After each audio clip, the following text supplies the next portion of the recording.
જો ભાઈ ઇન્ડિયન રેલવેસની સુવિધા જુઓ તમે એકવાર. તમારે ઓલી લાઈનમાં ઊભું નહીં રહેવું પડે ટૂંકમાં શું. હાલો ભાઈ, આપણે આવી ગયા છીએ અત્યારે રાજકોટ જંકશન પ્લેટફોર્મ નંબર 1 ઉપર.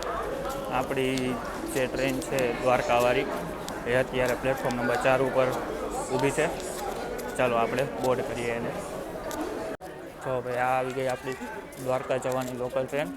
આના જે રેક્સ છે એ પોરબંદર સાથે પણ શેર કરે છે. તો ભાઈ આ છે આપણી રાજકોટ રીવા સુપરફાસ્ટ એક્સપ્રેસ.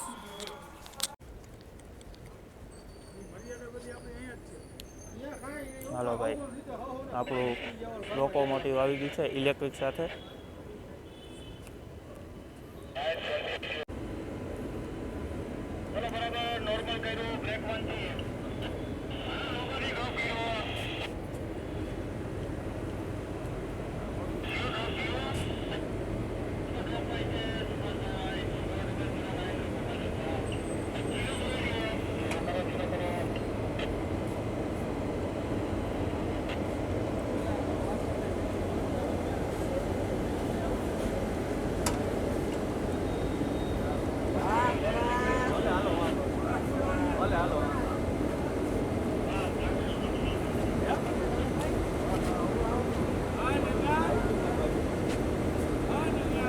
જો ભાઈ સન્ટિંગ વાળાની ડ્યુટી જો એકવાર કેટલી અઘરી છે.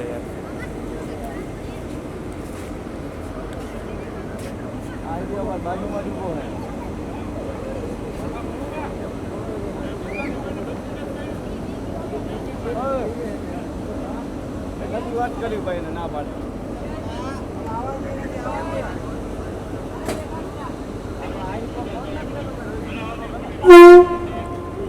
એનામ કર કામ.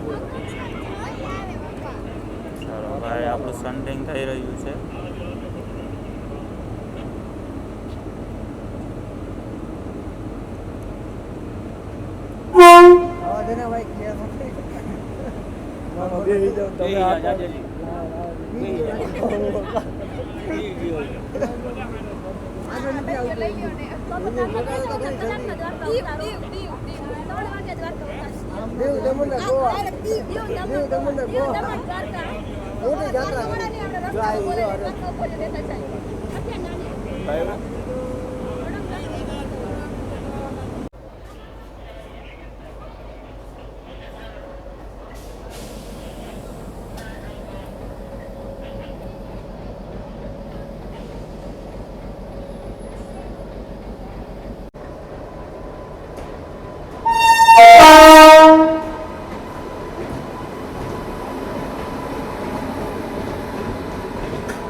ઓખા તૂટીકોરીન એક્સપ્રેસ જે અત્યારે તૂટીકોરીનથી આવી રહી છે, ઓખા તરફ જશે.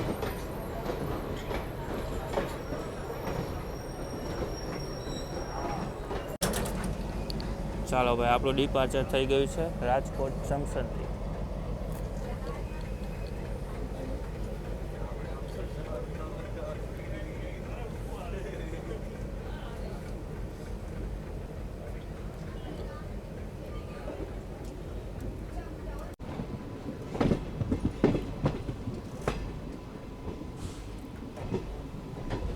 આ લાઈન છે જે તમે જોઈ રહ્યા છો એ છે સોમનાથ માટે, વેરાવળ સોમનાથ. અંધારું છે દેખાશે પણ આ જો માઇનર એવા ટ્રેક્સ દેખાશે તમને. આપણે અત્યારે આગળ વધી રહ્યા છીએ જામનગર લાઈન ઉપર, જામનગર દ્વારકા.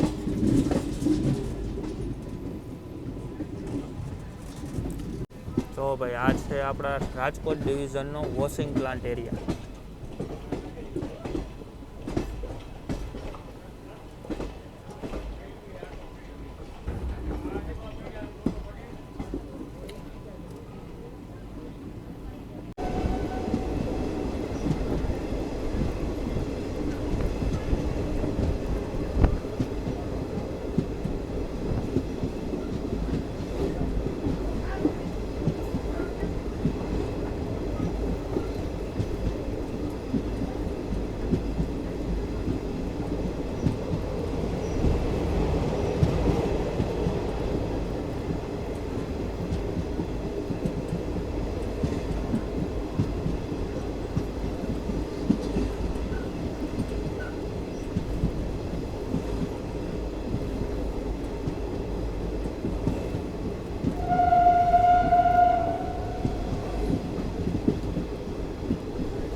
ડબલ ટ્રેકનું કામ પણ સારું સ્પીડથી ઝડપી ચાલી રહ્યું છે. અત્યારે અંધારું છે, પણ જો તમને સામે ટ્રાય કરું, જો દેખાતા હોય તો જો જરાક અમથા દેખાય છે ટ્રેક, જ્યાં આપણે ડબલ ટ્રેકનું કામ અહીંયા પણ ચાલુ છે અત્યારે હાલ.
ચાલો ભાઈ, આપણે અત્યારે આવી ગયા છીએ પડધરી રેલવે સ્ટેશન પર. અહીંની એક ખાસિયત છે, રાજકોટથી માણસો 20થી 22 કિલોમીટર દૂર આ જે પડધરી સ્ટેશન છે તે આવેલું છે. અને અહીંયાના જે ગોલા છે ને, ગોલા આઈસ ગોલા એ બહુ વખણાય છે. માણસો સ્પેશિયલ અહીંયા આઈસ ગોલા ખાવા માટે આવે છે.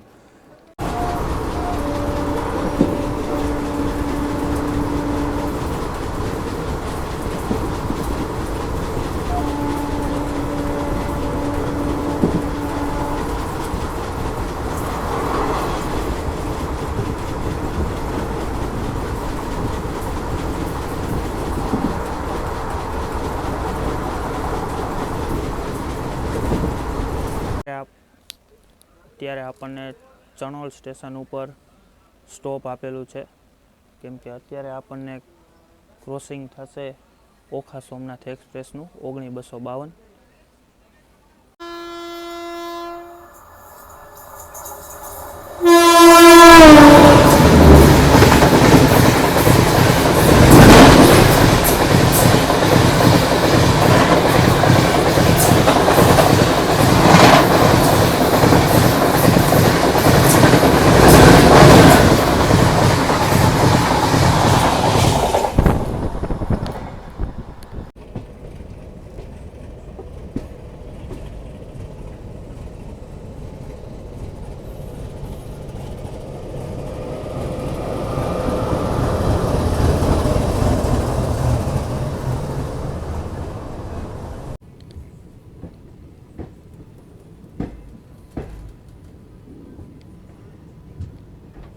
આપણે આવી ગયા છે હાપા.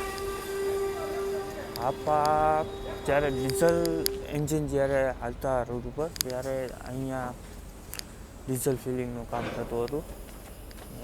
અત્યારે પણ હજી હાલમાં જેટલા પણ ડીઝલ લોકોમોટિવ્સ જે છે એનું ડીઝલ ફિલિંગનું કામ પણ અહીંયા થાય છે.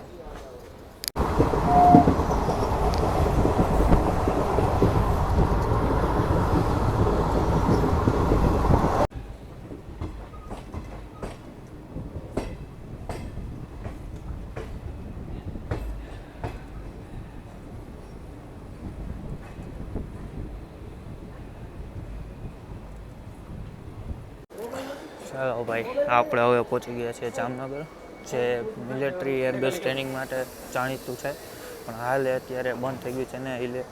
મિલિટરી એરબેઝ છે તે યોગ્ય છે કચ્છ, પણ હવે અત્યારે બ્રાસ પાર્ટ્સ માટે જામનગર પ્રખ્યાત છે. અત્યારે તમે જોઈ શકો છો રિલાયન્સની જે ફેક્ટરી છે, જે ફ્યુલ એ છે રિલાયન્સ.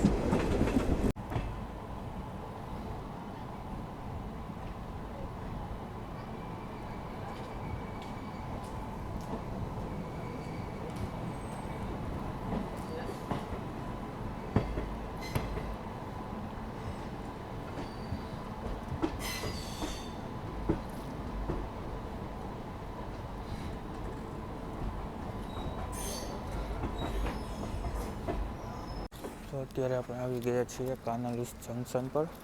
કાનાલુસ જંકશન એટલા માટે બની જાય છે કે અહીંયાથી એક લાઈન ગઈ છે પોરબંદર માટે, અને આપણે અત્યારે હાલ દ્વારકામાં આગળ વધી રહ્યા છીએ.